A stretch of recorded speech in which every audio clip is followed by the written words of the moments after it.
it's nerve. And if you have the nerve to get your work out there, then someone else will see it. And it does not have to be great. I mean, because great is relative and no one really cares. I mean, like, people make art for the art world, and that's one piece of work that you can definitely see. And then people make work for regular people too, right? So like, you never know what you're going to see, and you never know who is going to see the work. Kris Graves, welcome to the Black Shutter podcast. How you feeling, bro? I'm feeling good, man. Thanks for having me again. It's been a while since the first one. Absolutely. So, for those who don't know, I had you on the audio podcast a while back, and I wanted to bring you back on this episode to just talk more specifically about publishing, about books. You know what I mean? I feel like a lot of photographers, we go to galleries, we see large prints in the museums and, exhibits, and, but some of us overlook what it means to publish a book and have like something tangible that you can hold in your hands, man. So definitely want you to want to have a conversation with you about publishing and how you got into the craft. So for those out there who don't know who you are, Kris, just give us a brief rundown of who you are and the type of work that you do.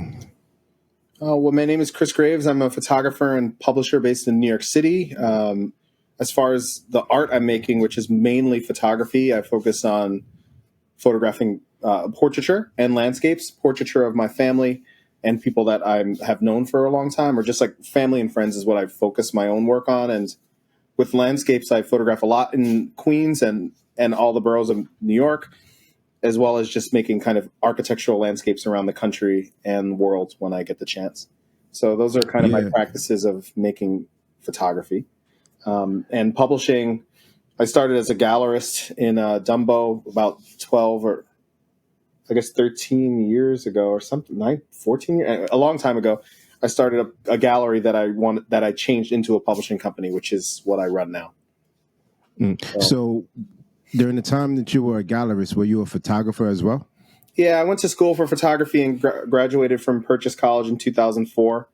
So since then, I've been making photographs, usually on a job making photographs, either freelance or with an organization of some sort. Indeed. So the photo was a part of your your interest for a while in different capacities. Yeah, totally. I got interested in photography, I think in high school. Well, definitely in high school when I realized that I didn't want to do anything besides art, and my parents allowed me to go to art school or even apply for art schools. So they were both artists and then had to just get jobs, like being black in the 80s, you can't really be an artist. Not most. Most people still can't be artists, I guess, because it just is a life of ruin. But yeah, so they allowed me to go to go to an art school, art program. They helped me pay for it, a state school here in New York, and since then I've just tried to focus on photography because it's kind of the only art form that you can make money at and do alone. That's kind of how I figured. Indeed. So, and you actually did something interesting by, one, being a photographer, but then also, you're the founder of Monolith Editions, which is a Black-owned publishing house dedicated to, showcasing the work from artists of color, in marginalized communities. So I think that's taking the craft of photography and sort of expanding a little bit outside of photography, just because publishing is a completely separate industry. Yeah, I mean, there is photography in publishing, and that's kind of, you can't have any picture books without photography, really. I mean, you can't. Every time you see a painting in a book or anything in a book, really, it's been photographed. So most of the books you see with a picture in it, somebody photographed those pictures. So it's everywhere, really. Cookbooks, of course. Anyway, so there's publishing is like photography. Photography is publishing. It's like a you can't have one without the other for the most part. I mean, it will be very difficult. Absolutely. So I decided to open up Monolith during COVID. I mean, like George Floyd protests, and just kind of wanted a different model. Like, it's my second company, and it is focused on people of color, but not only photography. So we work with artists in all disciplines.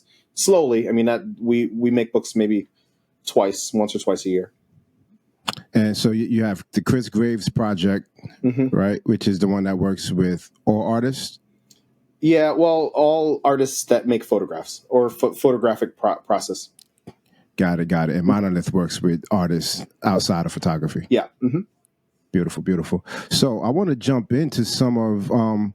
I have three projects of yours that I would love to, showcase the work, but also talk to you about the art and the craft and the business of publishing. All right, so this is the first project that I wanted to speak to you about, Yeah. which is a Bleak Reality. Mm-hmm. So I wonder if you can, tell us a little bit about how you got into the craft of publishing, like coming from being a gallerist and a photographer. Like, how did you eventually, set your sights on being a publisher? Well, I started a gallery in 2009 in Dumbo right after the economy crashed because it was affordable. And I ran it with my cousin who was running a hedge fund at the time, like a money markets fund. And he was like covering it. I mean, it was really inexpensive, but still it cost money.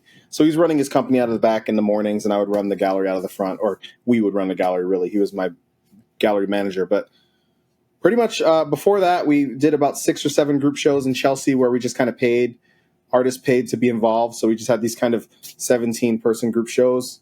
Really liked that. Built a model, built like a, not really a business plan, but built a community of people that would come to those events. So we had this large community.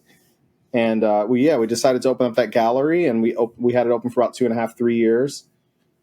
During that time, I was also starting to get interested in books. But then by the time I was closing the gallery, I realized that books were just a better way to get artwork in people's hands. I mean, I was 24, 25. Maybe when I closed it, I was 26 and something like that, like young. And none of my friends could afford anything we were selling. So that was a problem. I mean, it was just like we could sell a few things, but no one we knew had money, and it would be random if we sold stuff. So for me, it was like, that's why publishing.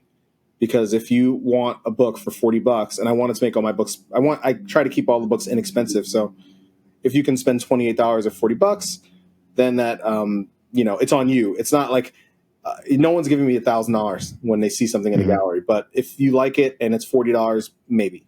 So that's kind of why we pushed to publishing instead. Indeed.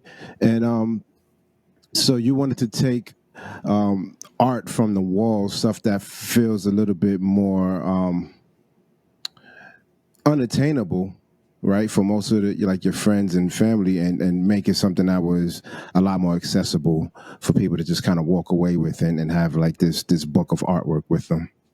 Yeah, for us it was growing. We wanted to grow our base of people. We were all pretty young making this work, and no one else was showing work like this that I was showing. So it was very unique, and this is a way to keep it more than just a show that no one remembers 12 years later.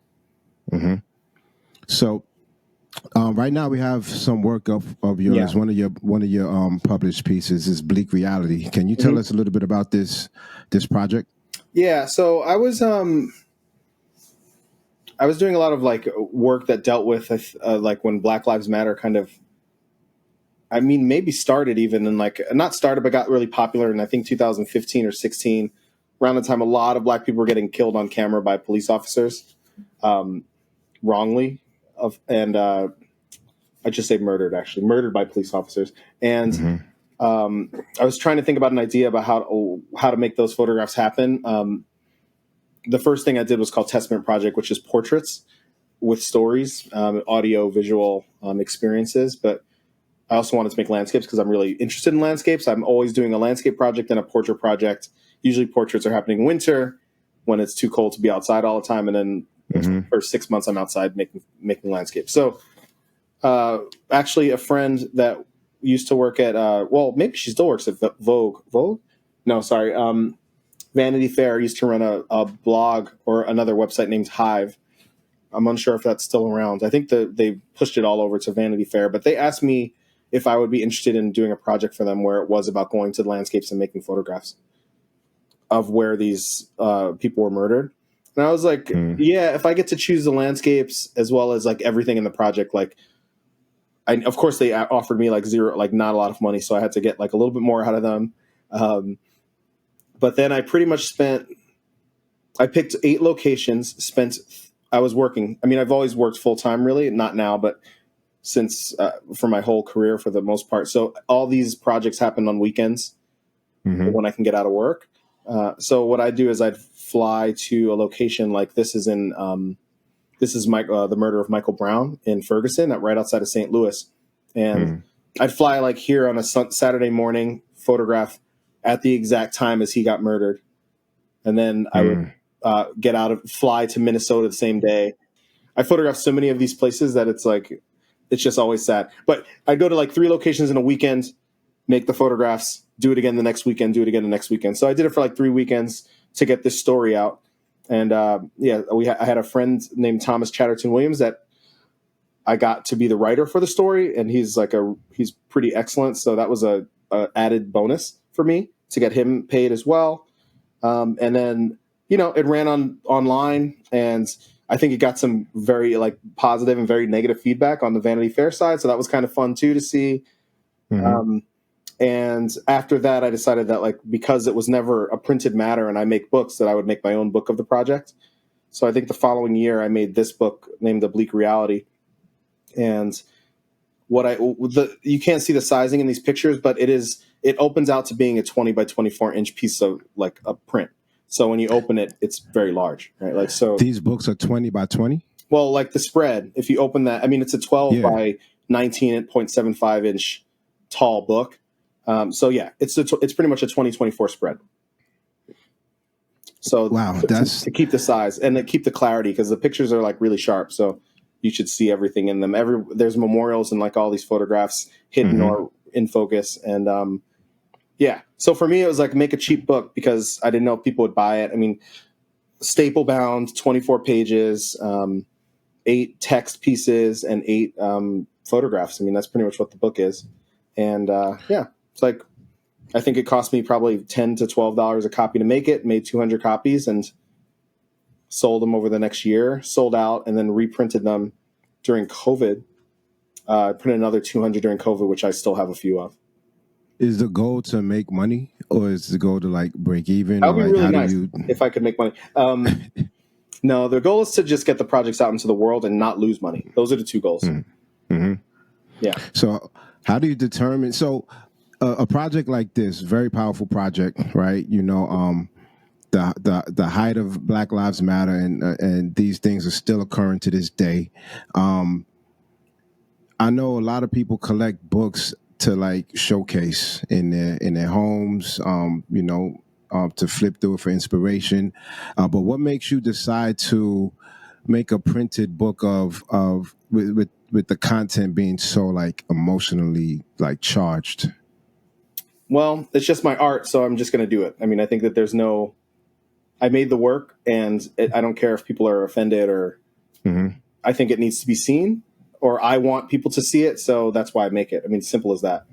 Yeah. I mean, I've definitely made more controversial work since then. And same deal. It's just like, whatever. I try to step back from a scene. So these pictures are not like me pushing myself in and like, trying to make a point. This is like, I showed up, this is the landscape of this space, and you have to now, you can look at it, you cannot, but it's here for you to see. So I try to step back out of these scenes. Like, I try to get a good viewpoint of the space, but that's pretty much where I end it. And I'm not changing colors. I'm not manipulating much besides showing you a picture that comes straight out of the camera.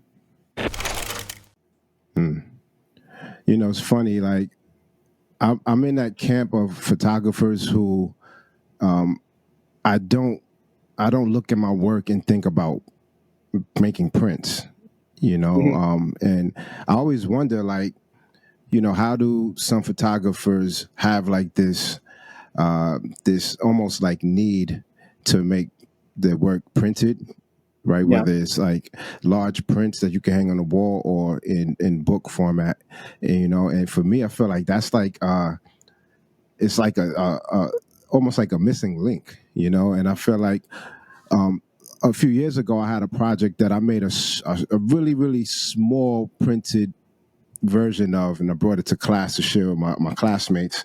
And I remember like that feeling of like receiving it in the mail and be like, oh, okay, cool, and flipping through it. Describe like the feeling you had when you got your first you got your first printed book in the mail. You kind of like ripped open the cardboard or the box and, kind of like flipped through the pages. The first book we ever made for the press was a struggle. It is called Guardians of Solitude, and it was similar, huge, 16 by 20 inch book that opens to being 16 by 40 inches, cost a fortune. And it's of these like wild scenes post wildfire in Idaho, like 40,000 acres of a Idaho wildfire burned. A photographer named Laura McPhee went out to photograph the rebirth of the forest over the 4 seasons. So it's like 48 pages, not very big, but enormous book. So pretty much what I did to make that book was go to Strand and other bookstores in New York City for a whole summer, find whoever could make looked at every book, looked at everyone who made books, took all that information down and contacted all the presses and tried to figure out if it was possible to make a book this size, which was the size of her smaller exhibition prints. And we found one and ran through the process over the next year, pretty much. It took a long time to make that. But that was kind of that was the first thing. And then everything else was like, it's just a lot of stress in making books. So once I get it, I'm just glad it's like good enough. Because there's almost nothing that's perfect. I mean, in my eyes, I try to be a perfectionist, but I am not, and there's always something. So for me, it's like opening the books and being really happy, being able to sell them. But the thing is, like, there's so much pressure besides me making the books. I love the books, but I also am the business runner, and I have to, as soon as I get them, it's like, if I get a book made and I get 500 copies of a book, it's coming in on a pallet. I have to find a place to get the pallet. Back in the day, I didn't have a studio. I had the gallery, but then it closed. And then I didn't have a studio, so I would have to find a storage space that would allow me to get a pallet in the front door. I'd unload the pallet onto a box truck, like just whatever they had, roll it up to my storage space, and push the boxes in, and then then go back every few days to get boxes out to then ship individual books to people. Either I have to get them in, or I have to get them signed by the artist, shipped to people. So it's a lot of it's like a big process. So for me, it's like when I get a new book, it's not about like, oh, this book's fucking awesome. Because I already know it's awesome. We've already gone through that. We've probably seen 1 or 2 copies because they came in early, like advanced copies, and we got to love it for a minute, and then the work starts. So we just made a book with a dude named John Henry, a second printing of his first book, which sold out way too fast. And we now have... That's a good thing though, right?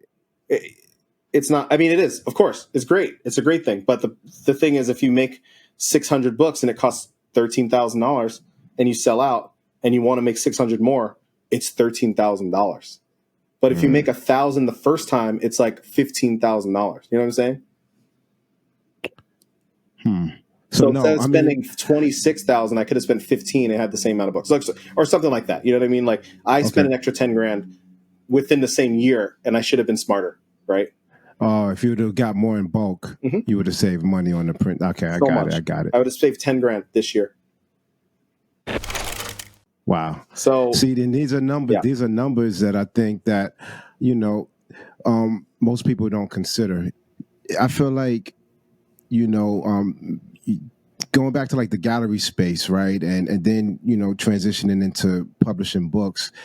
This is I feel like that's the glorified part of it. It's like, yeah, I have a nice size photo on the wall. I got this book made, but then there's all of these numbers that and details that photographers aren't aware of, as far as how to, if not make your book profitable, at least break even, so you're not spending money and losing money, right? Yeah, but it's also I'm a publisher, in this case, for the most part, I've made almost 100 books, and I am a publisher for most of those, not a photographer. So it is more about business, and I can see the numbers differently. But if you're a photographer in the same vein, it's going to cost you almost triple to do all the stuff that I've done for the money. You know what I mean? Because you have to pay somebody to do it.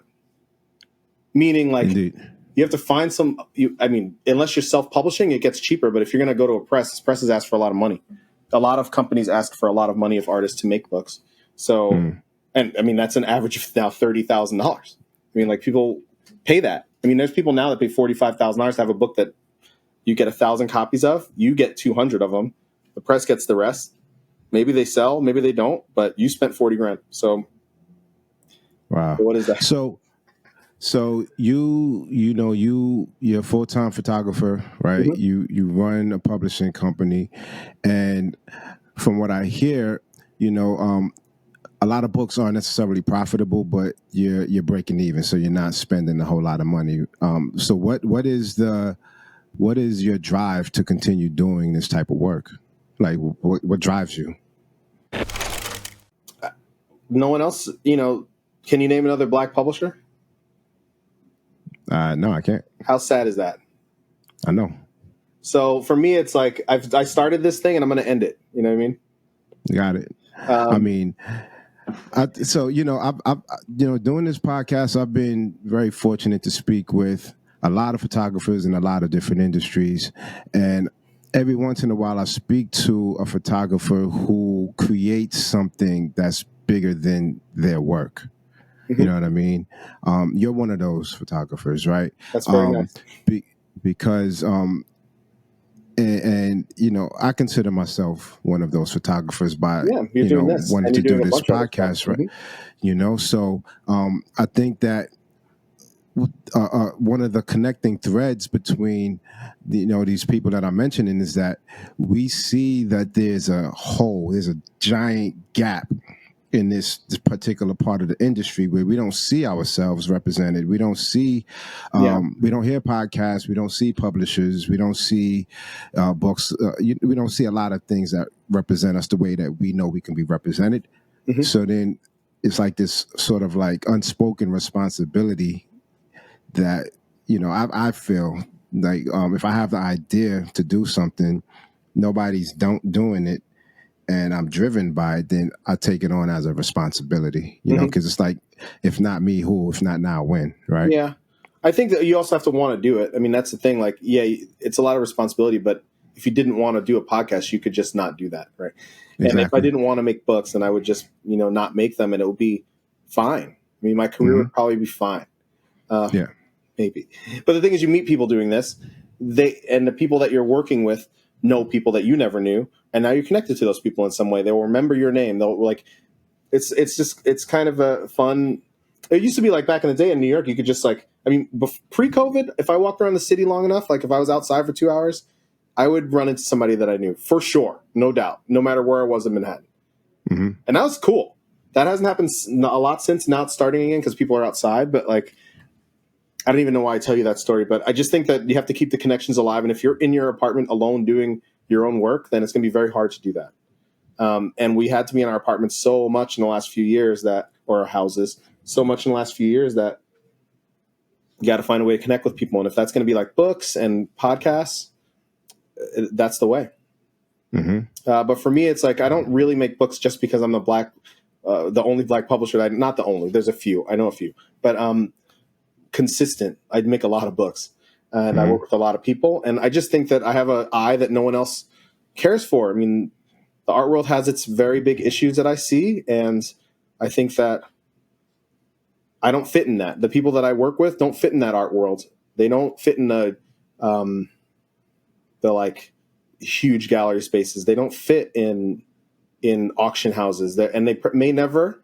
So like that's fine, but they also need some love, and they also make really great work. So I'd love to work with them. I mean, usually we make books because I saw a project and I was like, that's a great thing. And I wish that, I don't wish that I made it, but I'm envious that someone made this project and I want to make it into a book. So, being one of the few Black publishers in the art and photography space, how has that helped you to like choose who you work with? How has that just I guess affected like who you collaborate with? I don't think that. Well, I just choose people, so it's not like a lot of people. Well, I have a lot of. I keep an open door policy, really. Like, so if you want to send me a submission, you can. I get the emails. I will try to email everybody back. I try very hard to email everybody back, and so people are coming in. I'm seeing things online. I'm seeing things in person, and that's how we're keeping the stuff alive. I don't think it's like, for me, it's just like natural. I mean, if I like work, then I'll follow it and then see if there's like enough of it to make printed matter out of it. And how does the submission process work for you? There's no process. It's like if you have a project that you think is complete and you want to share it, you can email me. And yeah, you can email me. That's it. There's no process. That's the process. So, Email me, and tell me like, hey, I'd like you to look at my website, or I'd love to maybe send you a PDF, not in that first email maybe, or some JPEGs. I'll look. But the process for actually choosing a person to make a book with, I mean, that's always random. I mean, some people come to me and I like it or not, and I say yes or no.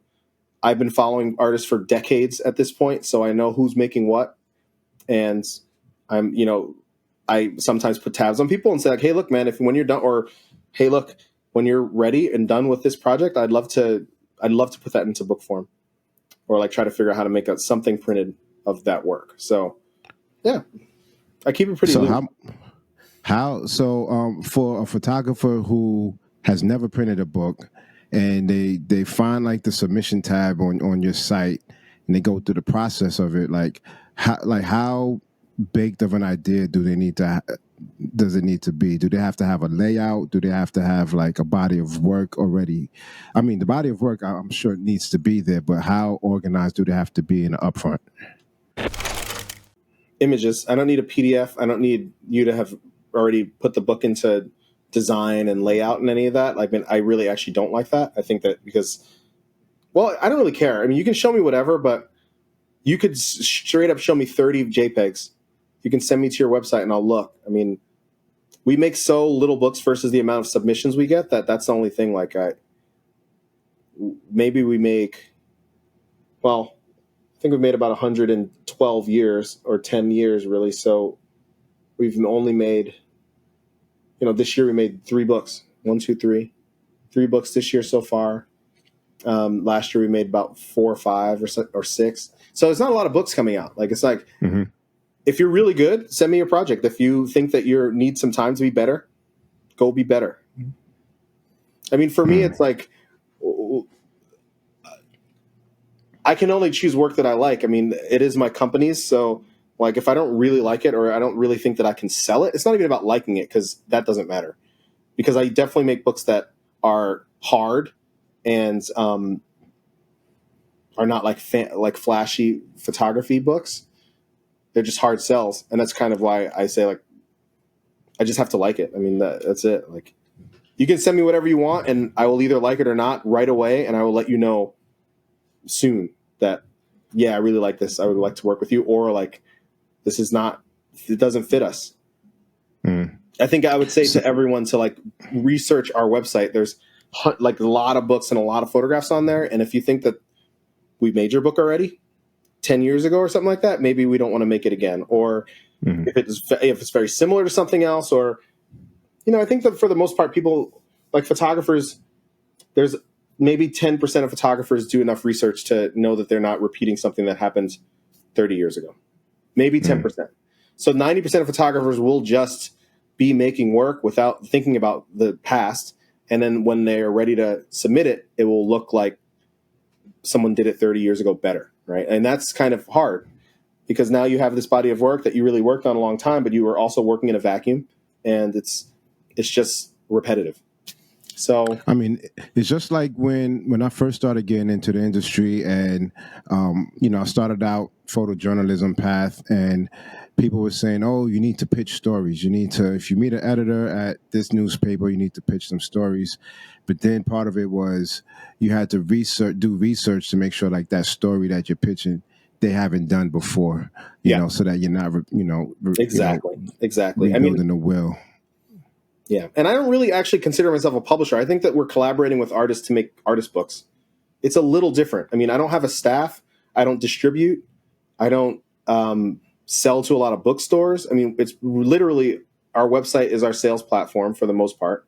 And everything happens on the website, or in book fairs where I'm sitting at a table, or my boy Owen's sitting at a table. Like, it's direct sales. It's not actually distribution and publishing. It's like working with artists is what we do. I mean, damn, this takes me back to like my music days where, You're on the street. cats would put out a CD and be selling the joint out of the back of their trunk, or they'll Oh figure yeah. out, these artists are performing tonight. Let's go to the after party and like hand to hand sell these CDs to get Hmm. this workout. It sounds like the same thing. Boots on the floor out pushing these books. I need more merch for real. Wow, it's crazy, crazy, crazy grind, man. Because of that, like again, I don't know how many people know um, all the work that goes into what you do to like publish books and to get it out there. But Mhm. you're pretty. It sounds like you're pretty busy from the administrative side to the sales side, and um, you have to be really interested and passionate about getting this work out into people's hands. I think it should be in the hands. So like I'll do what I can with the time I have in the day to try to like make, get the right people looking at the book. Not the right people, just getting people looking at the books. I think artist has friends that want books. I have people that have Mm-hmm. been buying books from me for a long time. And I really focus on trying to get your books collected by major institutions. Like we have a lot Mm-hmm. of great buyers, and if we make a good book, they'll buy it. So at this point we can, really we try to get your books into Met, MoMA, Getty, Harvard, Columbia, Schoenberg, if you're a person of color, like specific institutions that will keep the story alive. Mm. And now, what does that mean if you're able to get these books into these institutions? Does that mean you, does that affect your bottom line? Do you make more of a profit that You way, just or is sold it a book. just more I mean, so you visibility? make more money for selling that one book, but it's not like it was Mm-hmm. expensive or anything. It's just Mm-hmm. you sell a book, and now your artist is collected by a major museum. I mean, what are the odds that our prints will be bought by MoMA or Met? Almost Mm-hmm. zero. So for me, it's like you have something there. You have something in that building. If somebody goes Yeah. to the MoMA and wants to see your book, they can give your name to the librarian, and they will get your book out of the stacks because you were collected by the MoMA. That's so dope, man. So, it sounds like to me that yes, this is definitely you know, it's a labor of love, right? But you're also, doing something really huge for the culture, for the Black creative community, and just the marginalized, just for the art community in general, right? And if the work that you're doing has an opportunity for somebody to get their book into one of these major institutions that they would not have been able to do if they didn't work with you and you didn't like help to promote their stuff, like that's a win. Oh yeah. That's one more person whose work and whose story is out there and can build some more awareness. Totally. And maybe people will look at it, maybe they don't, but at least they have the option. I mean, if not, then you've sold 500 books to people in their houses that have it and no one can ever see it. Mm. I mean, books are Wow. this game where you're making a bunch of copies of something that 500 people will have that costs you $40,000, or not 40. It doesn't have to cost that, but like a book. I mean, for me, it's like I can't at this point. Every book that we make costs at least $8,000 to $10,000, right? So where does it live? I mean, if it lives at some museums, that's great. Move it, like do that, move on to the next thing. Mm-hmm. Like if we could get it at the best places in the world. I mean, we're really America focused, so I don't really focus much on international books buying or anything like that, just because it becomes too expensive to ship books, to find places to sell them, to send bulk. I mean, all that stuff. Like for Europe, it's like they want me to pay VAT. They want me to pay taxes to ship books to Europe, and it's just like, or they want you to pick. It's just like kind of. I'm not a citizen. I don't get any benefit from these taxes. Why am I paying your citizens' taxes? So like things like that kind of annoy me, and then I just say like I'm just not shipping to Europe. I mean, like that's kind of how I feel about it. Actually, I mean, it's probably not the right way to make money or business, but like I don't care. Like it's just too much of a pain in the ass. And if I go to the post office and they're like, it will cost $60 to ship this to England, I'm like, the book costs $28.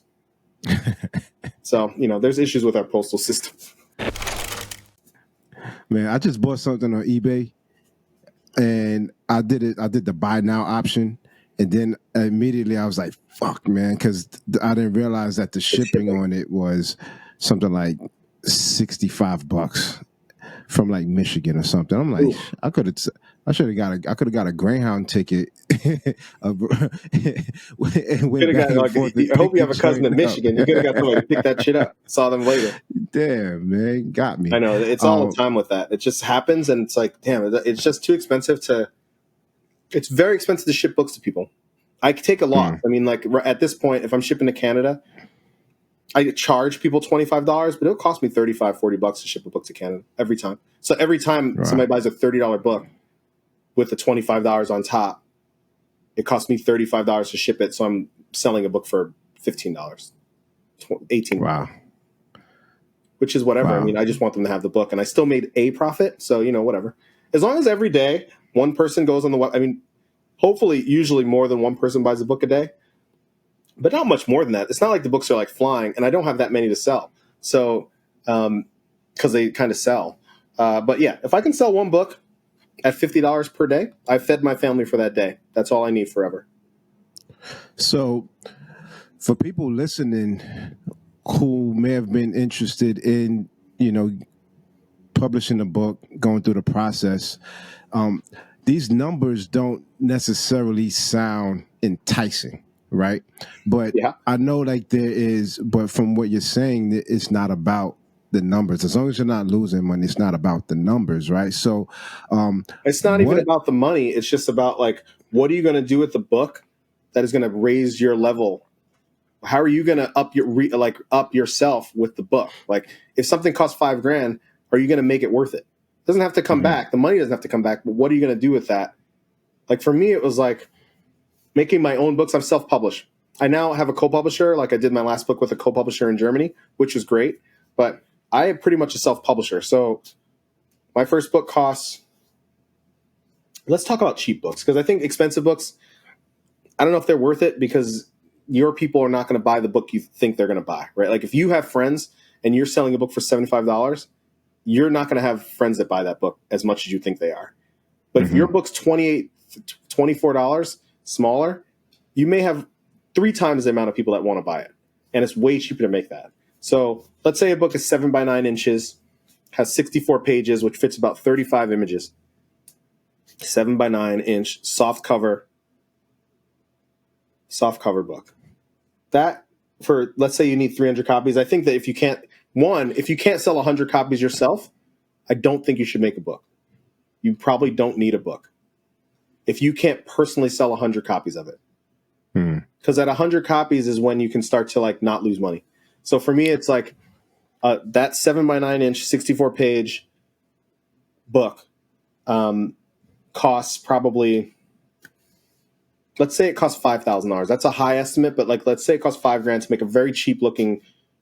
You can make it beautiful, but it's not expensive looking. It's like a soft cover book. Let's call it $5,000. Before COVID, that was $2,500, $3,000, and after COVID, it's $5,000. So, because inflation is crazy. So let's say it's $5,000. You have 100 friends that want this book, and you're going to sell it for $34. Times 100, that's $3,400. You have 10 people that will buy a $200 print from you with the book. Addition of 10, you just sell out the addition of 10. That's $2,000 plus the $3,400. That's 54. You sold 110 books. You're getting 300 in the mail, which means you have 190 left to sell for profit. Do you see what I mean? So if you can sell 100 books, then you can make a project, and you can just do it yourself, and you won't lose money. Even if you lost $400, whatever, you'll probably make it back off the sales.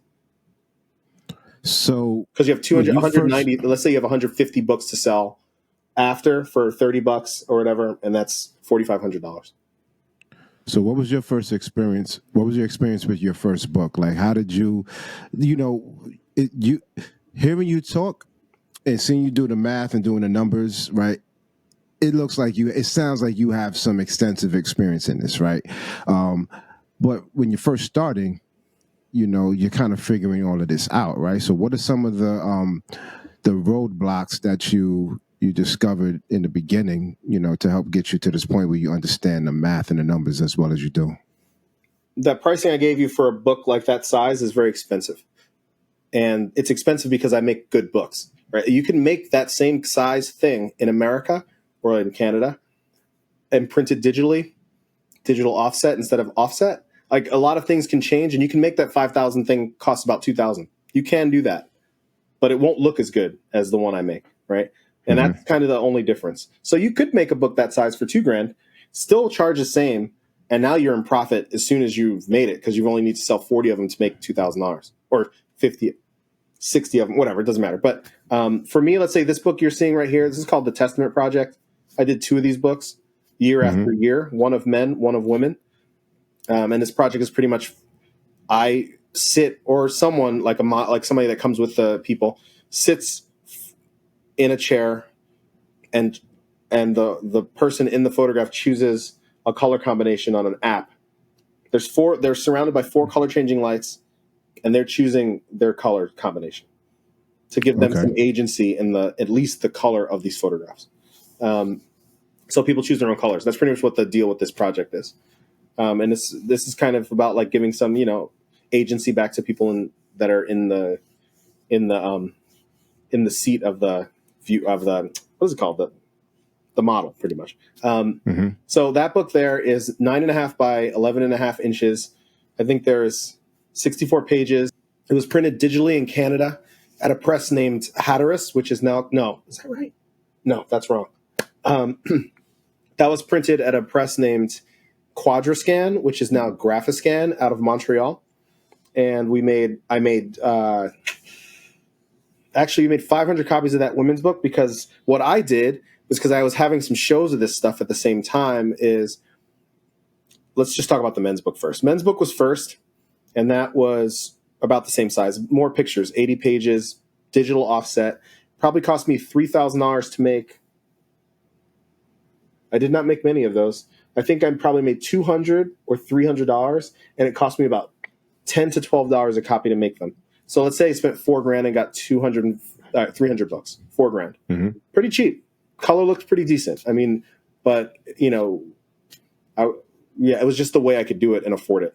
So what I would do, like say it cost $4,000, or let's say it cost $4,000. I tried to pre-sell it at $40 a piece. Maybe I got 50. Like I don't think I got enough to pay for the whole thing, but I had 1,000 in the bank, I guess, so I paid for it. Before it got printed, I was having a show at a gallery named Blue Sky in Portland. So I was like, hey, do you want to just let me put your name in it, and it'll be a co-published by you and me. You don't have to pay for anything. You don't get to design anything, but you can have a few for the gallery opening, and you do what you do. I'll give you some copies you can sell, and that's that. So they said, yeah, of course, because why wouldn't they say that? Or why would they say no? And that got me interested in like, okay, well, if they're going to be co-publishing, even though they didn't do the work, now I have their cred on my name. And that was one. And then the next year I did the women's book, and a press, by that point, they saw that book and, they meaning a college named Bryn Mawr in outside of Philadelphia, all women's school. And they wanted a show of they wanted this Testament Project show in their space. So they had money. They're a private university and they have money. So they were like, we'd love to do a project. We'd love to do a book with you, just like the book you did with Blue Sky, right? So I was like, cool, we can do that collaboration deal. But they were like, cool, make 500 copies and we'll pay for them. You get to keep 200 copies. We'll keep 300 and give them free to students. And I was like, oh my God, I don't care. Go for it. Because I didn't have to pay for any of it. They gave me the check, and then I made the books. And then they gave you extra books. They gave you extra that you can actually make a profit. I got 200 books for free that I sold out within 3 months. And yeah, and then they were just sitting at the opening and no one was taking them. So I took a few of those too. Because I was like, every one of these books that are sitting here, I'm going to be able to make $40 at least on. So, So what was your life like before you got into like the gallery space? Like, were you always business minded? Like, how did you get into? Like, it sounds college. Like you.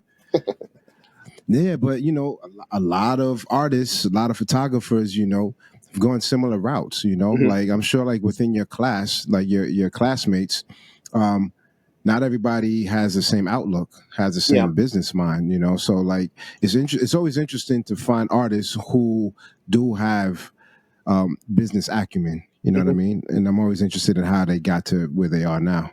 Well, my dad ran his own company, so that was one thing. He ran his own like a manufacturing company, remote controls and like receivers and stuff like that. He makes them. Like since he was a kid, he wanted to make them. Saw Star Trek, really wanted to make them, and no one made them then. I mean, when Star Trek came out, remotes didn't exist, so it was like the first time you saw a remote was on Star Trek, the Wow. original Star Trek. So he was like, I don't know what that is. No one does. It doesn't exist. So he learned how to do that. Then by the time he got out of college, he started his own college. He didn't go to college. He went to High School of Art and Design in the city. Same day he graduated, he went to go build a house in New Jersey with his dad, who ran was in a construction company. So like that was his life, right? But on the side of that, he was like building bass guitars and like figuring out electronics. You know, he still does all this. I mean, if anything is not perfect, I will give it to him and he will make it perfect again, right? Like I can find an old Bang & Olufsen vinyl player, like a record player on eBay, he will make it work. Like, wow. So that's my dad. So that was growing up with him. He built he's just building remotes. He was building remotes out of marble. I mean, when I was a kid, when I was like 6 years old, he was building 12 by 12 inch tabletop remote controls for rich people that were made of marble and corum and had backlit LEDs in 1986. Yeah. Right. And I used to go to those people's houses with him and like install the stereo that this worked with. The blinds, the lights, the kitchen, everything worked on that remote. So I was like, okay, that's cool. That's how I grew up. And my mother was a work, she is like a she's a saleswoman. She sells medical. She's serious business. My mom's serious business. So I had those people as my parents, and we're just like middle class in Long Island, and with them saying okay to go to like college and do the thing, they were like, we'll pay for college, but we're not going to give you any money. You know what I mean? Like, so it was like, I then started to do freelance in college immediately. I mean, second year I was photographing people's play performances, dance performances, headshots, anything for $20, $15, $30. I was probably losing money because I was buying film, experimenting in very dark rooms, and like trying to figure out if I can get something. I was photographing dance performances on a tripod with a medium format film camera in the dark at ISO. I mean, I was using ISO 400 film and pushing it to 3200, going in the dark room, developing it. And like I probably spent 10 hours on a job, made $40. So but that's how I paying started. the dues, man. That's And I paying the just kept dues. doing that. Like freelance has been really good for me. I've always done a little bit, and now I get to just do that for a living, freelance. Wow. So I like how, things sort of trickle down, like your father went to his father's job and watched what he did and was And when I got building out of college, I stuff. went to his job. My Yeah. dad's company. He was like, you can be here for a bit. And I did. And I wasn't doing well because I didn't have any motivation there, which is unfortunate. It was just like not the right fit. And I got out of there within a year, I think, and started to, shoot for other people.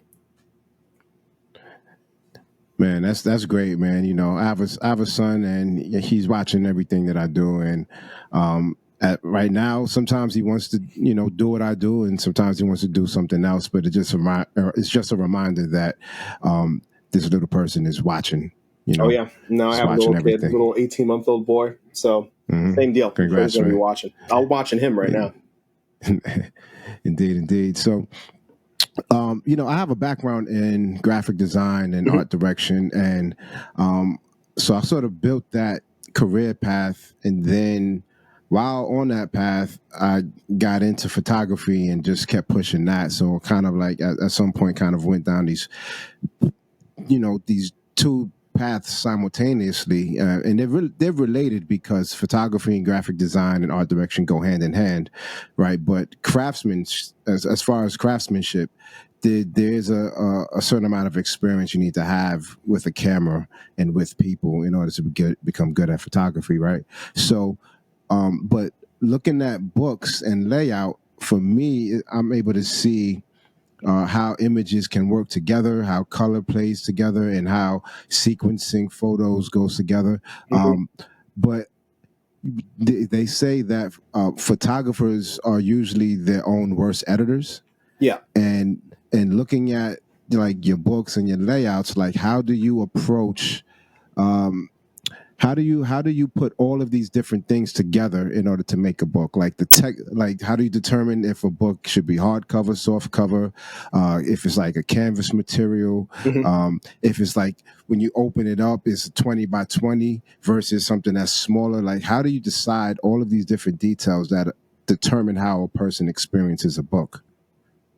Money. I mean, I think that one of the things is like anything that is cloth or hardcover is going to cost more money. So Yeah. if you are Okay. an artist that doesn't have any following, or like if we're working with somebody that you know,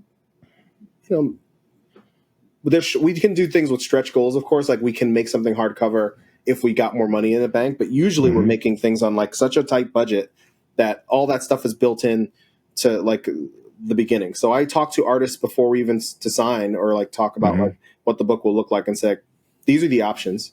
Um, it can be this big. If it goes bigger, then it costs this much, and we just can't unless you know that you got people that are going to buy this. Then there's no way that we can afford to make this. Hmm. So that's one. It's like a little bit of that. But that's different. That's different than sequencing. I mean, sequencing is totally the art side, and then all Hmm. that other stuff is like the production side. So production Yeah. side is really artist dependent, and it's really hard to tell you um, like how we choose, because every single book and every artist is very different. Mm. Sometimes we do these sets of books which are pretty solid, meaning they have an idea already, so you have to fit it within this ideal. Like we do this series named Lost.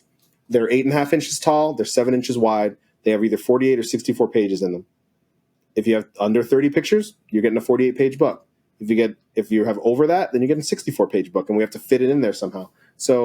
Um, so that the production side is a whole different thing. It's just very random. On the sequencing side, yes, artists are bad at sequencing their own work, and if you don't show your work to other artists often, then you can't tell what's good or bad. You can't tell what will Hmm. last and what will not last. I mean, I think these days we have Instagram. We don't use it. We don't use it properly because artists should be talking to their artists on it, not like trying to shill or sell shit all the time. I think it's like a breeding ground for like getting ideas out and seeing like what works, what doesn't. Like if I put images on Instagram all the time that are like I've been thinking about for a long time, uh, and maybe no one else like gives a who knows. I don't show art to people that often, and if I put something on Instagram and I'm getting a lot of like feedback, good or bad, then I know that maybe that works. And if I don't get anything and I get no likes or nothing like that, that sometimes tells me that like nobody gives a shit about this photograph. And then I start to not give a shit about that photograph also. But that's one piece. I mean, you can't do that with like making books as much, just because Instagram is a popularity contest, and if it's not flashy, then people will Hmm. pass it by. But it is a kind of you can tell that way. But I would say for most artists, you should have at least like 8 to 10 people that you send pictures to all the time, that you can say like, check this out. Is it you like this? You not? What is good? What's bad? Like all that stuff. It's really important. Different age I groups, remember. like your old professor should be getting your work. People that you just met, maybe if they're really cool, should get your work. People that are your friends, people that don't know your work very well, like all those different types of people looking at the work is a good idea. And so it sounds like you have that. Well, you just have to email people and hope they answer back, right? So how effective has that been for you? And when it comes to the books that you make? I've never made a book without showing the work to many people before it was made. Hmm. Many people. But I also That's never it's make a like. book right at the time of the art being out. I mean, usually a book comes after the art has existed. So years after sometimes. So there's already a basis for why the pictures would be in the book. Like I Mm. photographed in like during COVID, I was down south photographing like Confederate monuments. That's pretty much what I did for a summer of COVID. And Hmm. it took me till now to make that book. Like this year I made that book, but it was like a lot of planning. There's a lot of moving parts. Get like working with a co-publisher to like figure out what's good on their ends. They're in Germany. What needs to be in German? Like all that stuff you have to kind of figure out. Like going back and forth, thinking should it be 2 books because they're kind of separate projects? Should it be 3 books? And then eventually saying it's one big book because all this work is American problems. So like kind of going through that stuff takes a long time, and I just have people that help me through it. And it could be random. Like I think one person, like a woman named Christine Potter, who is an excellent photographer. I think she's the first person that was like, this is 1 book, not 2. And that was like, I just needed to hear that at that time. And it was very helpful. Yeah. A lot of photographers work alone, it could be, I've heard this from a few people, that photography sometimes is like a lonely sport. We go out into the world, especially like photojournalists and documentary photographers. I feel like commercial photographers may have a little bit more support because commercial jobs usually work with but like those are jobs. a team. Those are not like art. I mean, it is art, but it's not like it's not the same as just being creative on the street or like doing your own art project. That's a working job for a company that needs those pictures. Like it's totally different than you like making something that doesn't have to go somewhere. Like for you to make artwork that doesn't need to be in a client's hands by Friday at 5 p.m. is a very different realm. And maybe your friends don't need to be a part of that. But I think that there's two. Of course, like you photographing is an independent process. You do what you need to do, but when you come back, you need to be showing this work to other people. I mean, you can't make great photographs in a vacuum. I mean, you can make the photograph, but you can't produce that into the world without like other people, because you need other people to see the work. Indeed. You need to relate to other people with the work, I should say. I mean, it's a vulnerability thing, right? Like, that's the reason why a lot of people hoard photos. Yeah, it's vulnerability, it's time, because most people have day jobs. So it's like I'm now, you work all day at 8 p.m. You can start looking at your photographs until you fall asleep. Like it's a hard life for artists. There's a lot of different things that happen. There's no way to tell. It's just like you just got to make a photograph and you got to show people it. It can be private or in public, but it's hard for me to make photographs that I would imagine no one ever seeing. But see, I think that goes back to the mindset of, you of the mindset of a photograph you make, some artwork that you make needs to be out in the world, and that's why you're of the mindset of making books. And there's a I'm one of the hoarder photographers, right? And I don't do it on purpose.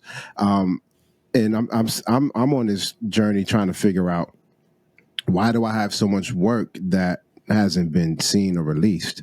And sometimes I feel like I just like the creating part of the process, and I get something out of being in the moment and creating, and then this work will be sitting on my drives, and like I will forget about it because I want to go back out and create more work. So the sharing and the marketing part of things is something that I don't always think about. It's something that I can improve on, but I'm really just more like, I just want to create.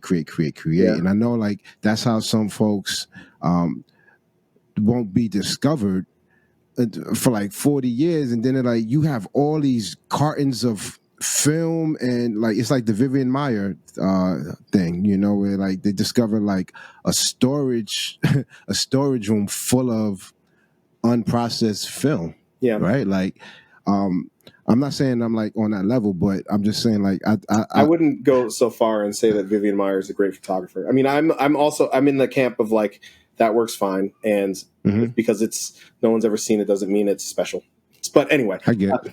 But for me, it's like, yes, I make a bunch of work that no one's ever going to see because I'm making Long Island City landscapes. I probably have 4,000 photographs within 2 miles of this house that most people have never seen. I've probably shown people 50 of the 5,000 pictures, right?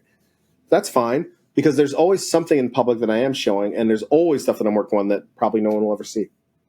So if you can mix that up a little bit, like work on your stuff, but at some point put one thing out. I mean, realistically, I mean, how do you find people to look at your work?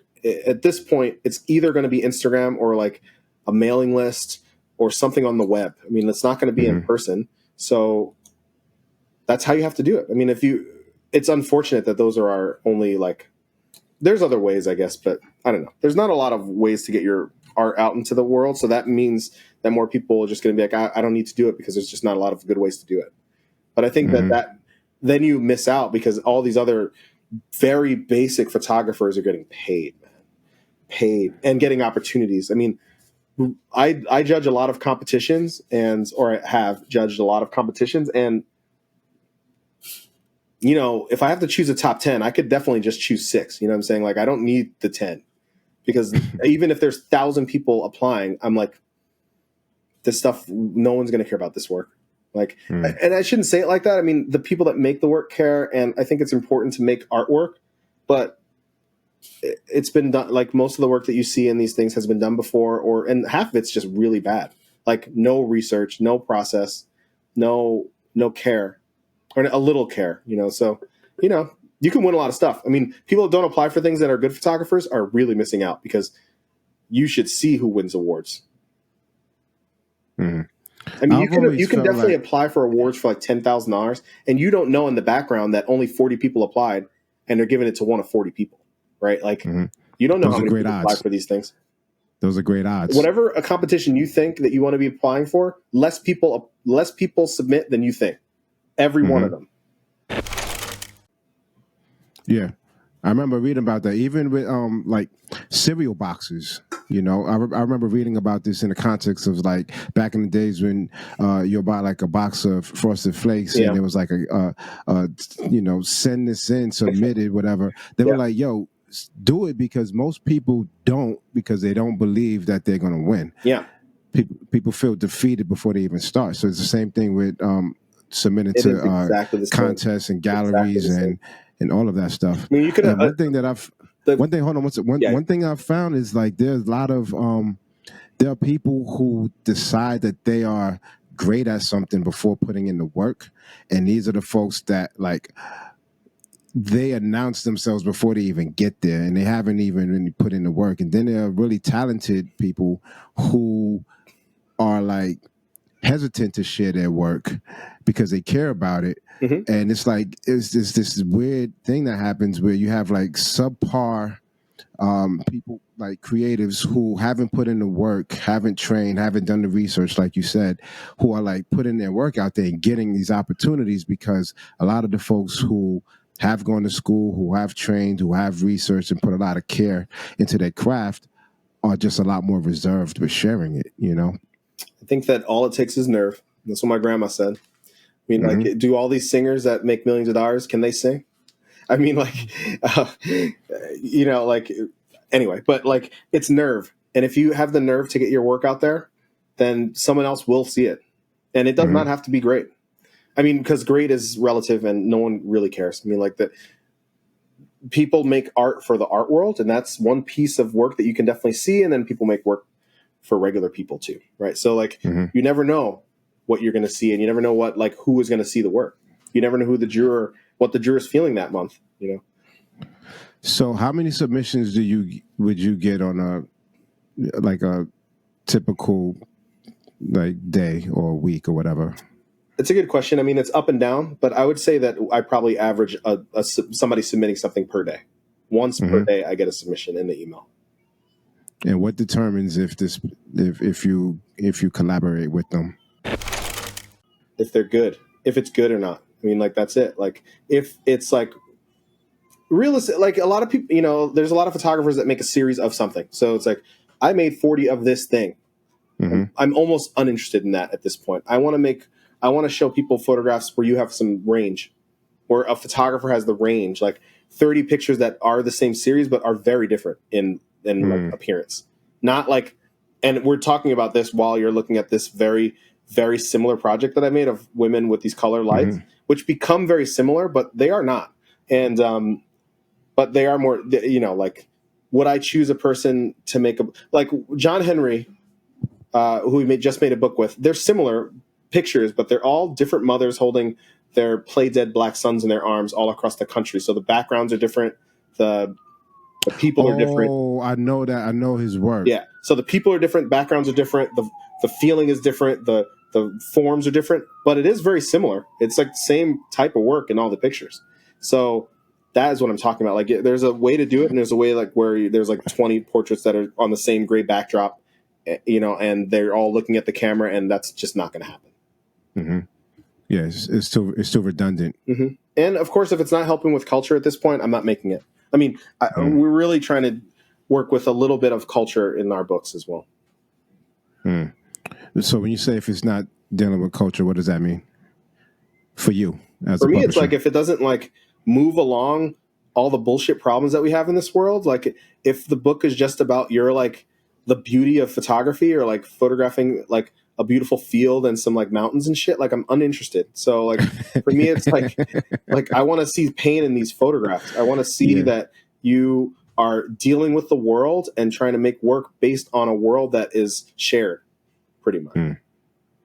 So I know like with books you have the option and the opportunity to include like written text, sometimes from an outside writer, sometimes handwritten text, from the person who's being photographed. Like in this, it looks like that's happening in this situation, right? So there is that personal element that can be added to the book format, that personalizes it. Totally. I mean, that book has a 7-part story by one of the people in it. A 7-part story? Yeah. So each one of those handwritten pieces there's 7 of them in the book, and they connect. It's one long story. That was pretty much a video story that you can see on YouTube of a guy talking like 12 minutes about him going to the hood and like figuring it, like dealing with this very strange situation of not strange in the hood, just a situation where a mother has 4 kids. They're all different colors. One's white, one's black, one's Hispanic, one's, and are they all the same? They're the same. They have the same mother. They act the same. So like kind of dealing with what is black, what does it mean to come from the bottom? That's what this story is about. With him in particular. Not that guy. It's not his story. So that's his story? No, not his story. I mean, it could be a little bit of it. I mean, I think it's a little bit of all of our stories actually, but the women's book is their stories are next to their page, like next to their faces, but this is one story that goes through the book. Yeah, I mean, these books definitely, you gotta, flip through them and get to experience them. I remember learning how to turn a page of a photo book, right? Oh, yeah.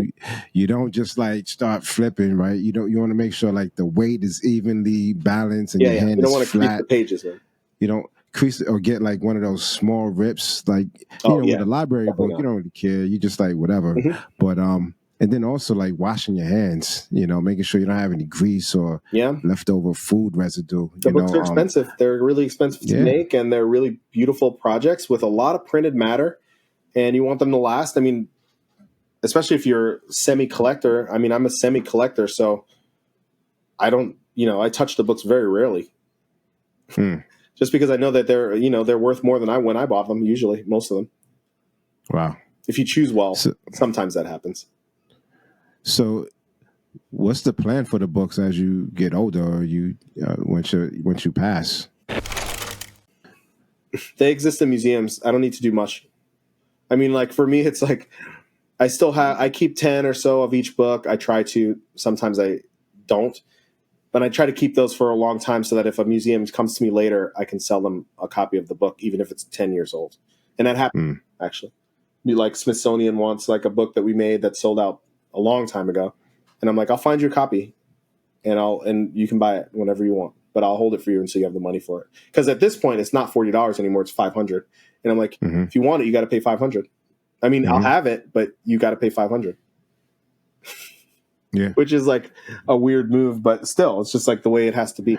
Well, I mean, I don't think it's weird if the demand for the book is there, and then also but the demand is based on me. It's not real demand. It's like I made it, and now I still have it, but now I charge more. I know, yes, but what's the basis? If I put it online for $40, would somebody buy it right away? I have no idea. But if that organization can't go online and buy it, they have to get it through you. Yeah. Right? Like you determine the price. Yeah. And it was determined for them. It's not like I made the price to sell it to them for more expensive. Is that frowned upon? Like if you they want make it, a so decision it's not frowned based upon by on the buyer, I don't care.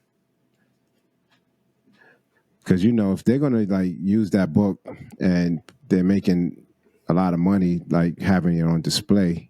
I don't think I think that more like is it's a good project. They will find the money because museums have money to find. They can go out and find the money, and it's not a big deal. It's just like if they want it, they're going to find a way to make it, like to get it, and if they don't want it, then they will not. Indeed. So for me, it's like easy. It's just like they won't contact me if they don't want to pay for it. But they contacted me like, we really want it, hold it for us. So I was like, yeah, of course. Dope, man. So there's one more book, for the culture that's going into like these organizations, institutions. For us, that's the important part. I mean, it's the best part for me. For me to show that we have some pull in these institutions. Your book can be here amongst, I'm pretty sure, like at this point, I would say that MoMA, Met, they have almost all of our books, right? Like almost 75 to 85 books each, or I think MoMA has every single book we've made, minus one, I think. And maybe they have all of them, actually. But like that's amazing. Big. I mean, it's big. It's just that's like amazing. Yeah. You can type any of my people's names, and a MoMA website could come up. Like MoMA Library is going to come up with that name. So, like for me, it's like, yeah, it's great. I mean, like that's perfect. That's exactly what we wanted. Man, talk about legacy, man. Like you created something that gets books of people who would not have normally had their work shown in these museums, but now their work is accessible in these places, man. Totally. Like, and 75, 80 books, that's amazing, man. I think it's great. I'll keep, and for me, it's great because I have connections with the people now. Like those museums, I'm tied to them in a way, and we are bound together. Yeah. And they just want to. They're all just in it to like make their people smarter, right? I mean, that's what they want to do. They want to bring. They're trying to do something good for a community that, no museums didn't do before. Like 15 years ago, ain't no museum buying these books. Like they're not interested. And now things have changed, and this is a real art form, and it's the way to get more work in their galleries. I mean, like museums have 3 to 6 month shows. You can show 4 things a year times the 4 or 5 galleries you have, so you have 20 shows a year. Maybe at some of these institutions. So if you have 20 shows a year, who's going to get them? People that already got them. You're going to show. I mean, I imagine that all those museums are going to show Yayoi Kusama and Basquiat and Warhol, Picasso. I can name the 20 that they'll show in rotation at the 5 major museums in New York. I would imagine that they never not have one of those in their exhibitions. You know what I mean? Like, if you look Picasso and say New York, I bet one of these museums is showing a Picasso show right now. I'm full of shit, but like, that's how it feels to me, at least. So I know that there's no space for like a photographer that is from Queens, made this work about Black pain and Black mothers. Really important stuff. It's not even on their radar. It never will be. And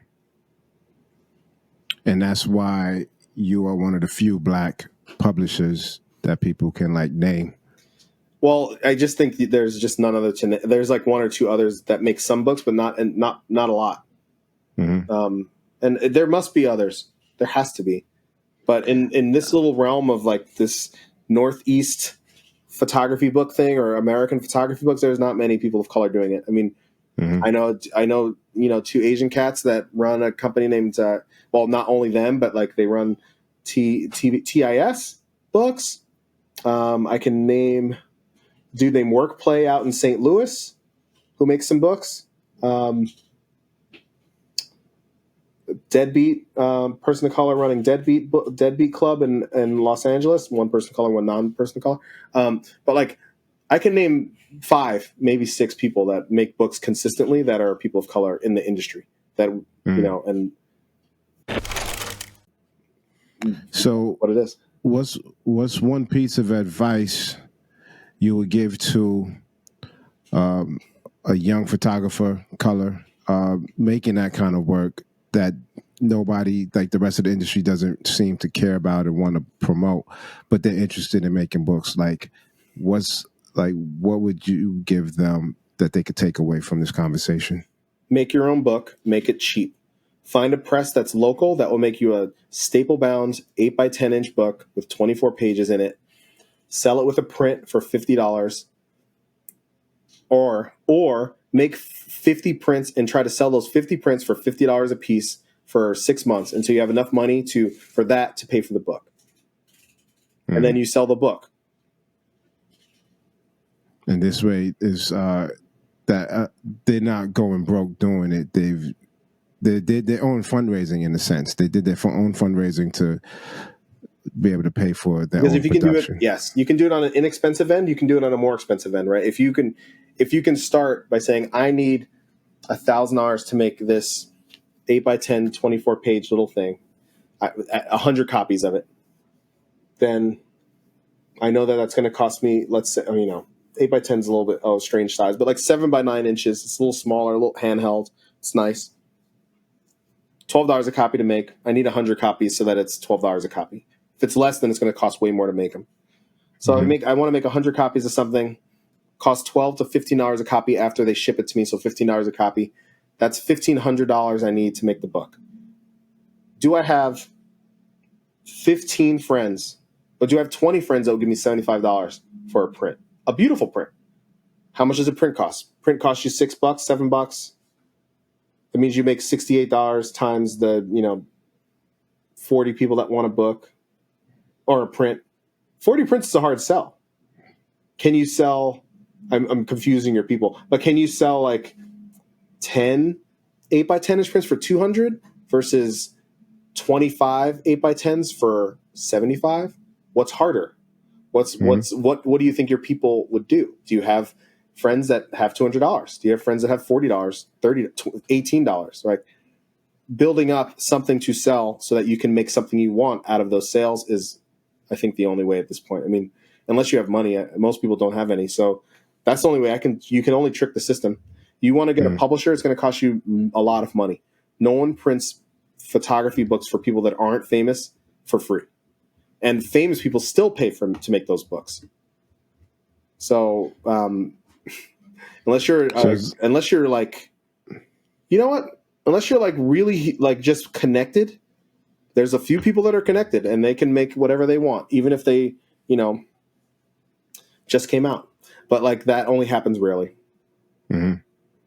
You have so to be, and you have to find your own tribe. You'd have to have a big following to do that kind of stuff anyway. Like you can find a publisher if you have a following. If you don't have a following, then it's going to be very difficult for a publisher to even want to work with you. I mean, can a publisher sell books to a photographer that has 400 followers on Instagram? Like with your podcast, do you often have people that have no following on? No. There you go. No. That's the same. Because you can't. No. I mean, I look at the work beforehand and I'm like, well, if they're not really making a lot of work, then I don't know what we're going to be able to talk about. Yeah. I need to feel like there's some depth in the work. And usually photographers who have depth in the work have a certain amount of years experience. And that years of experience has allowed them to grow their following and their network, right? So it kind of all plays hand in hand, Which means you got to show people your work. I mean, there's no way to exist in a vacuum here. Mm-hmm. You can sometimes, but like you have to be really good and really, really connected. So I think, you got to show your people. Like I tell photographers, hey, if you're a photographer on the street, not like there's a few different types of photographers. There's some constructed reality people, and then there's people that work on the street, right? Like there's a lot of different types. But for me, it's like I work outside. That means that I should be making work, good or bad, decent or great. There's something I can show people because I'm out there all the time making the work, and I need to be showing people the streets, something that's going on, because someone's going to feel it. Maybe not everybody, but somebody. But if you're like a constructed reality person where you're like, I make photographs as art, then it's way slower process. It takes longer to get it out to people.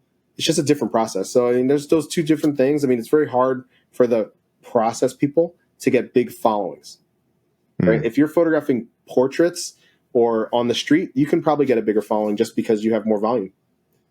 Like, if you have volume, then you should be putting an Instagram picture at 10 a.m. every day. Instagram, connected to Facebook, put it on LinkedIn, put it on Thread. I don't know, not Threads, but like put it on Twitter, like everywhere. You are your own marketing team. No one else will do any of that work for you ever. That's how you should feel until people start to do stuff for you. Because you still, when people start to do it for you, you should still do it for yourself. You can't stop doing it for yourself. And no one's going to help you do it for yourself. They're going to do it for them. And it's going to be different. I worked with Nat Geo, and I had our National Geographic. And before I started working with National Geographic, I had 1,700 followers on Instagram. And as soon as I posted the first picture on at Nat Geo of like this Robert Lee monument with just like that ended up being the cover, right? That picture came later, not later in. I didn't post that one right away. That picture, the cover picture, was a little bit more of a secret. But this other picture was very similar, but it was like more of a scene because there's like fireworks, there's people around like that you can visually like see. Like it's a different scene. And after that day, I had 24 hours later, I had like 10,000 followers, right? And within the summer, I had 20,000 followers. And now I have 46,000 followers or something. And they're all fake. Oh, shit. Not all fake, but like... They're bots? If I look at the follow list, if you ever looked at the people that follow me, it would just be like every day you get 100 new... Like I'll get 50, 75 new followers. 70 of them are fake out of 75. They don't exist. They're not real accounts. So how many people are following me? Is it 1,700 that I started with? Is it like 2,000, maybe 3,000, 5,000? I have no idea, but it's all broken. So then how do we play that game then? Like this is why a lot of people stop posting. Yeah, but I mean, hell, you can't get you can't get more fake followers without playing. I mean, the thing is, like, what are you doing it for? Like for me, I still have the people that my people are still there. My people are still following me, so like they're gonna see it. I don't care about that other stuff. It's great for the numbers because it makes me look like popular. That's cool, but I'm not doing it for the bots. I'm putting pictures on so that I have a relationship with my people that are seeing it. Yeah, but if you think that people are following your work, like if you think that out of the 10,000 that followed, like that you've just reached 10,000 people who are actually interested in you and your work, then we start to feel like we the work that we're doing has a purpose. It just like we tapped the artery and now we just reached this whole group of people. Yeah. It makes us feel like, all right, I'm onto something, right? And then to discover that, oh, actually, this is all fake. Like, what is actually working? And it's like, how do you know how to play that game? Because you're working with the odds of percentages on the internet. I mean, the percentage is still that you have real people there. You don't have to reach the 35,000 fake people. You only have to reach 10. And that's enough. For me, at least. I mean, it's been enough. I mean, it doesn't do anything. It's not like I'm making money on Instagram. It's just like a consistent, like, maybe I am. Who knows, right? Like, who knows where people are seeing to buy the books or to, I mean, I don't really sell many prints. So that's definitely not happening on Instagram. I mean, it has in the past at some times, but it's all random. If you don't post, people will not see it and you will not get anybody. You will get nothing on the internet. And the internet is the way to make money. I mean, like, that is it. Internet makes you money. Nothing in physical form is going to make you money. Really. I mean, if you get lucky, maybe, but like, who buys prints? When was the last time you bought a photo print? I don't remember, and not from the photographer directly. Like, I'll see something like online, and just buy it that way. Yeah, you know, one of those. It's not a stock site, but artists basically just upload their stuff, and you could buy it. You could buy it framed, and you could buy it as like towels and shower curtains. Yeah, and shit exactly. like that. Yeah, So, and those, I don't think the artists are getting much money that way. No, definitely not. I mean, and even with the prints, it's like, how much can you sell a print for that would actually sell? There's a lot of things. There's a lot of concerns here. I think that the first thing I ever did was put a Kickstarter out and email every single person I knew to say, like, I really want to make this book happen. Would you support me? And that was the way it worked. I mean, like, that was the way I made the first money to make the first book. And I still have to come out of pocket for that book because I didn't make enough. So it sounds like what you were mentioning as far as like if you're a young photographer who wants to get into putting out your own, book, start out building up your tribe, figure out who in your corner will support you, will back you. Start that way. Whatever money you get from that, put it towards putting out a book. You could choose like 100, 200 copies, but whatever money you make from being able to sell your work goes towards that, and then that's also building up the folks who will probably support buying your book when it's out. I think that you also just think about, like, you don't need a book. First off, does it have to be a book? Can it be printed matter in some way? Can you make, a big ass pamphlet or risographs or like anything like that is not a I think people need to just think outside the box. Where it's 2023 and people have a lot of books at their house, and it's very hard to sell them. It's very hard to sell books, especially because there's so much competition of great photographers that make them. It's just very hard to sell. So it is a following that you need to grow so that people know that it's coming out. That's marketing, so you have to do that too. There's just no vacuum, I guess. You just have to do all the work to try to get a little bit of something. The more work you do, the things will start to trickle. I mean, when I made my first 3 books with other artists, not myself, we went to LA Book Fair and we had the 3 books on the table or something. Or we had a few more, but like for the most part, we sold like nothing, man. We lost so much money in LA. But then like the next year I had more books, and then we sold more. And the next year I had more books and I sold more because there's more to choose from, more things for people to see. And I had to stick with it to try to figure out that, right? At some point, I sold nothing on the internet for years. I was not doing any marketing. I still don't do any marketing, but nothing sold. And now I do a little bit of Instagram marketing, and my artists do the same thing, and I'll sell a book here once a day, kind of. So for me, it's like a time in the market, right? You can't time the market, but you can put time in the market. And it's compounded, right? Hopefully. I mean, at this point, it's like the only way it doesn't compound is because things cost too much to make now. Like a project that used to cost me $6,000 now costs $10,000. So if I still am selling books for the same price because people don't pay more for books, then can I afford to make that book? But that's fine. Whatever. It sounds like you're exactly. I'm about to say you're in it for the long haul. Sounds like so. These, there's always going to be new problems, right, in every field at different points, right? So we just have to figure out our way around those problems, around those obstacles. I mean, if the problem is make less books, then I make less books. I'm not going to make no books. But, this year we made 3. Before COVID, COVID year, we made 13. And before that, we made 28 in 1 year. So we did a lot, and now we've gone down. And now next year, this fall, we'll probably have a lot. I mean, it's going to cost a lot of money too, but I think we'll probably make 15 books this fall, a 14-book set and something else, maybe 16 books. That's a lot, but yeah, we'll see how it goes. Especially since it's right around the corner. Yeah, the timing is a little pressing, but the artists are great. I have the work already. I need to do my sequencing work for all of them, get confirmations on if they like it or not, and then give it to the designer so that he can figure out how to just design around the sequence, and then we're good. We'll be all right. I hope. We'll see.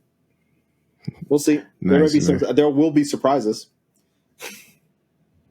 Yeah, well, it definitely sounds like there's ups and downs, a lot of things that you have to consider in this process. But I appreciate you sharing everything you have shared, and I hope that like folks out there listening understand a little bit more about what it takes to publish a book and have a few more things to consider before they jump into this pool, because it does sound like it's a lot of money. It does sound like it's a lot of work, but it also sounds like there is also a lot of reward to be had, especially knowing that people sometimes, definitely all around the country, have your work in their hands on their bookshelves. I think and that's something that can last for a very, very, very long time, especially when they get placed into institutions and libraries and museums. Totally. So, make Kris, man, make your cover you. attractive. That's it. That's another thing. Like, do not make a cover with just some text on it. If you're a photographer, I think like as a new photographer to make a book with just some text, it's like not going to work, man. You need like some bright colors on that spine so people can see it on the bookshelf forever. And a nice Stop trying to be cool, right? Stop trying to be cool and subtle. You need to be bold. I think that books need to be bold. Okay. I think because they need to be bold because there's too many of them. Too many photographers make the books, so you have to stand out somehow. I mean, I saw this one side, this Japanese, this paper is like foam. You touch it and it feels like a sponge, and it comes in all these like not fluorescent, but like pastel colors. And I'm like, fuck, I don't even know how to use that, but I'm gonna try to use it on something. I don't even know if I can get it, but I'm gonna try. So we'll see. Like things like that interest me. I've been thinking about that paper for 4 years. I don't know how to use it yet, but I'll try to figure it out. I just spoke with somebody who figured out how to make an installation, like sculptures with like sugar cane. Oh yeah, like the scraps of the sugar cane, and it's this whole process of taking that and then drying, dehydrating it, and then adding water back to it and creating this mold. And sugar cane. Wow, that is cool. So in this digital world, I feel like there's a lot of value in crafted printed material. Yeah. So if you're going to print it, man, make it worth it, right? Totally. And film is coming back up. Like people are buying film and shooting on film cameras. It's like the world works in these waves, and you don't know.